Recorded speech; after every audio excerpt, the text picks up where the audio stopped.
us this science to learn about the world. He wants us to be more like him. He created us in his image, but we have to learn how to be him. Yeah. Well, Um,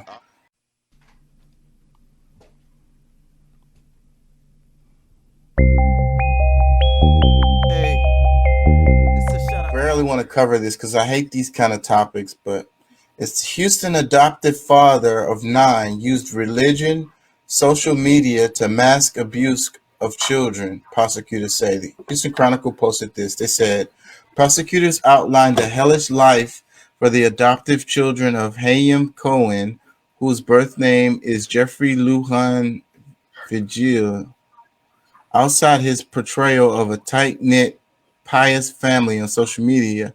Behind all that is excessive abuse, said Juana Oswald, chief prosecutor for the Harris County District Attorney's Crime Against Children's Division.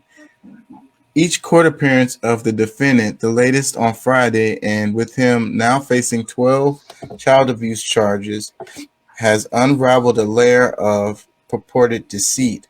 Oswald doubted the life that 38-year-old Cohen portrayed online and in person, believing that he used religion and social media to mask years of abuse. Cohen frequently touted raising 9 children as a single father under our unique family website and social media accounts of the same name. He also depicted the family as practicing the Orthodox Hasidic faith, a persona that members of the Orthodox community near Cohen's Braes Oaks home have questioned and flagged to authorities for years. So it was a story earlier that I didn't cover because it was so horrible with the guys who had adopted these kids and was basically sex trafficking them. It was 2 guys who were married and they adopted some boys and they were sexually abusing them and sexually trafficking them. And then it's like this is another kind of situation like that, and it's like being the whole thing with the adoptive system that we have, and these kids already being victims and being mistreated even when they're in the system, and then once they get adopted, you have these horror stories like this, and with all these But cult. Go ahead. uh, one thing I have to point out right here is this is not a negative hit or a complaint against the system. This is not about the system. This is about a screwed up, bad individual. The system can get better and stuff like that, but you can't just blame the system because this happened. This is a bad person. This is a horrible human being that bad should people. never. Yes, and blaming the system for it is Well, this Well, yeah. I think we The can't. I system think can be better.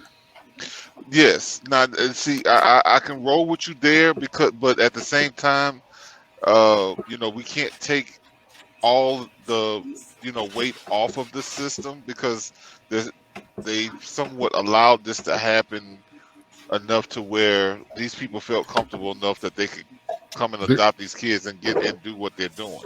But right. because I mean, I know some Yeah. people that's been in this same system that has been, you know, used and misused and over again, and the system. Some of these people within the system knows what's happening, but because it gives more work to them, they're willing to ignore certain things because there's certain things that, like in this very story, that could have been done a lot sooner because there were a lot of complaints, Right. not just this year or last year, but for many years. I So personally know a girl that got placed in 5 different homes. 4 of those homes she was abused in. So, how much is that related to the system? Like, And can then they? she got in trouble for running away. It yeah, It's fucking sick. but then they're Well, afraid it's about to vetting. make a complaint themselves, or really have no way to make a complaint. They don't have no For advocacy. yeah, like I mean that's like all of these different offices that they create for that's supposed to be able to they all have their own little thing, but a bunch of these things are balled up into one system where like you get one person that's a like an agent or like a somebody that works, let's what's that, CPS or whatever.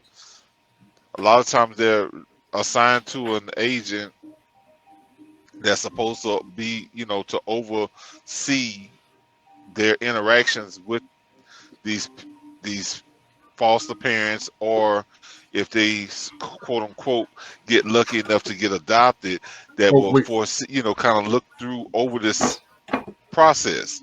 I And just realized something about the story of the girl I was talking about. I've got to put in. Um, before she got abused, it wasn't always the parents.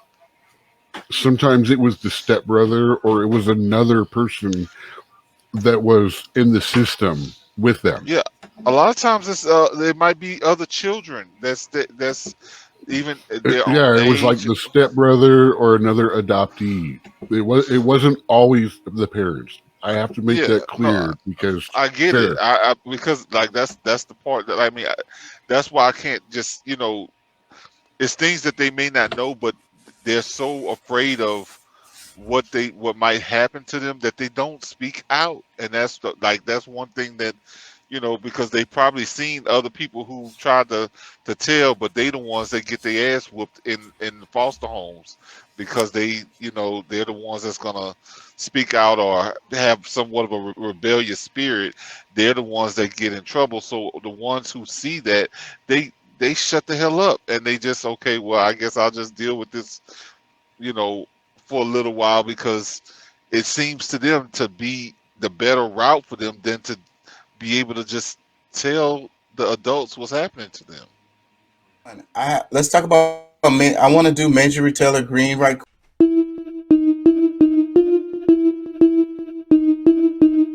and not spend